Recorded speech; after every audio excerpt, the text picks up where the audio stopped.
Oi, tudo bem com você? No nosso estudo de hoje, nós vamos falar sobre evitando o zelo sem entendimento. Eu sou a Lu Emily, esse é o William, esse é o Thales. Vamos começar aqui com a nossa perguntinha, e eu peço a ajuda do Thales para poder responder.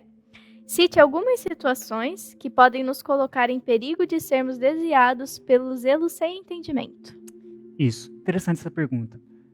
Acho que a gente pode começar refletindo sobre o seguinte: o que é o zelo?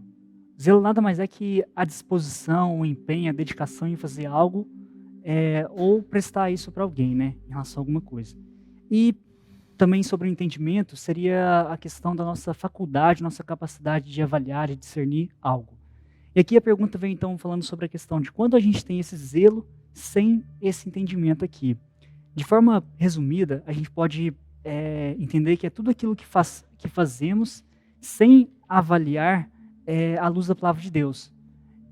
A palavra de Deus diz aqui em Romanos capítulo 10, a partir do verso 3, diz o seguinte: porquanto, não conhecendo a justiça de Deus, procurando estabelecer sua própria justiça, não se sujeitaram à justiça de Deus.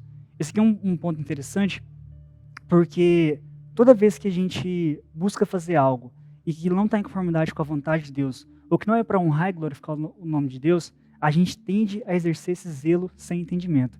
E talvez uma boa dica para você aqui, para cada um de nós que podemos colocar em prática no nosso dia a dia, para que não venhamos cair nessa situação de estar agindo de forma zelosa, mas sem entendimento, é a gente parar para refletir se Cristo faria aquilo que a gente está para fazer. É uma boa pergunta para a gente refletir, para que a gente não venha a cometer esse erro. Então, e como que a gente aprende, na verdade, sobre o que Cristo faria em diversas situações?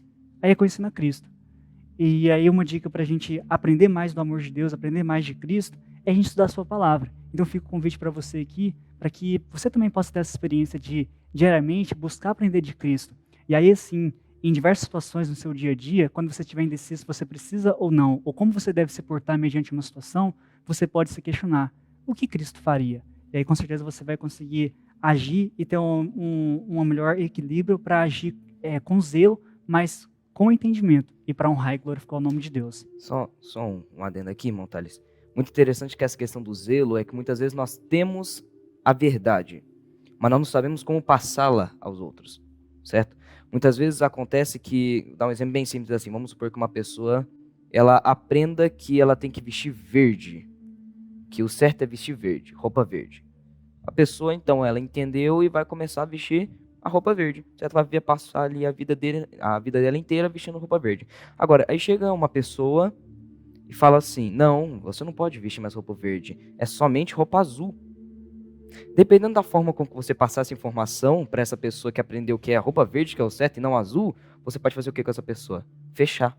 Exato. Não é verdade? E é isso que muitas vezes acontece com zelo sem entendimento. Nós acabamos fechando a porta do coração da pessoa para a verdade, mesmo nós tendo a verdade. Ou seja, nós temos que tomar bastante cuidado para que esse nosso zelo excessivo não faça com que a gente acabe chegando já no ponto.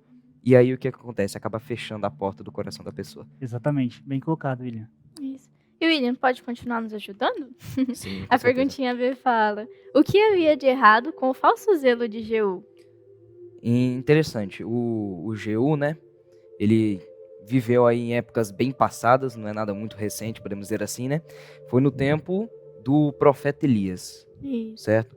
Então, o que acontecia? No tempo do profeta Elias, havia muito essa questão de idolatria, certo?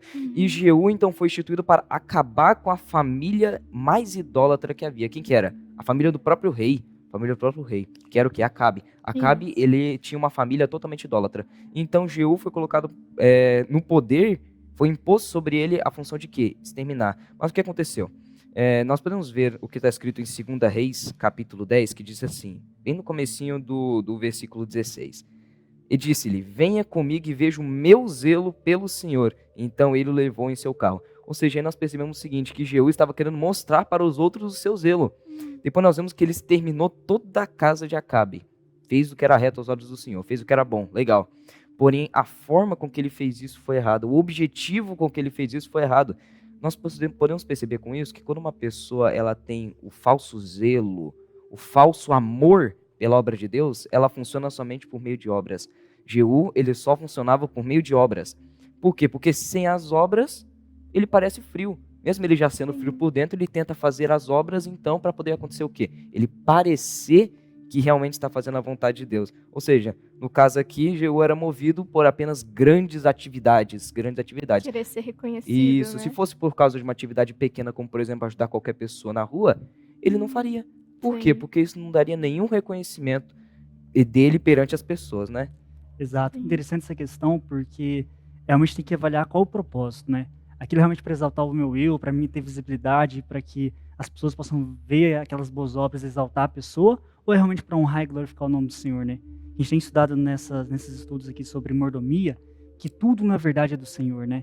Então, todo o mérito, toda a honra é do Senhor e não nossa, né? Eu gostaria só de ler um texto aqui que menciona aqui, texto inspirado, está em Testemunhos para a Igreja, que diz o seguinte: o zelo cristão é controlado por princípio e não intermitente. É fervoroso, profundo e forte, envolvendo a alma inteira e despertando para a prática das sensibilidades morais. Então, a gente vê aqui algumas características sobre a questão desse zelo, que para que ele seja realmente com entendimento e realmente para exaltar e glorificar o nome de Deus, ele tem que vir com humildade. E humildade nada mais é que a gente reconhecer as nossas limitações, reconhecer que somos dependentes de um ser que é poderoso, que é onisciente, que é onipotente, que é onipresente, né? Então, é importante a gente ter isso em mente, para que não venhamos a ter o falso zelo, né, que o William mencionou. E Montalho, só uma questãozinha, o termômetro de uma pessoa que tem o falso zelo é que ela só está realmente santificada por fora. Podemos dizer assim, santificada por fora, porque na verdade santificação é algo de dentro para fora. Exato. Então olha só, quando a pessoa não está santificada por dentro, só por fora, ela só vai procurar as obras. Nós vemos isso quando? Nós vemos aqui no caso de Jeú, e nós vamos ver um pouco mais para frente no caso de outros personagens. Por quê? Porque essa pessoa ela tem que estar em constante atividade, ela não consegue ficar parada e refletir. É que nem uma vez, isso aconteceu inclusive na escola, certo? Uma professora, eu gosto bastante dessa professora, e ela gosta bastante dessas questões de fazer a gente refletir, né? Ela disse, muitas vezes nós não conseguimos ficar sozinhos com nós mesmos. Por quê? Porque quando nós ficamos sozinhos com nós mesmos, nós começamos a nos enxergar. E esse que é o problema da pessoa que não está bem consigo mesmo e com Deus dentro. Porque quando a pessoa ela fica sozinha, refletindo, ela entende que aquilo é só por fora. Por isso que Jeú estava sempre à procura dessas grandes obras, para poder ela não parar e refletir. Será que isso realmente vem de Deus? Ou será que eu estou mesmo só querendo fazer isso para poder eu fingir que estou com Deus? Porque muitas vezes nós fingimos para nós mesmos. Exato. Nós não queremos ficar parados, porque senão vem aquele sentimento que eu não estou sendo realmente servo de Deus. Então eu quero ficar sempre em movimento, para que eu mesmo pense que estou santificado. Sim. Então, é importante a gente ter zelo, mas a gente Sim. precisa ter um zelo com entendimento. Zelo santificado. E pra gente ter esse entendimento, onde a gente busca? Na Bíblia, na palavra de Deus, no que Ele nos ensina. E é exatamente o que a gente fez aqui hoje, né? Buscar um pouco desse entendimento, para ter o zelo, mas com entendimento. E a gente agradece por você ter ficado conosco até aqui, dedicado o seu tempo para poder aprender um pouquinho da palavra de Deus, e que Deus possa abençoar a sua vida. Amém. Fique com Amém. Deus.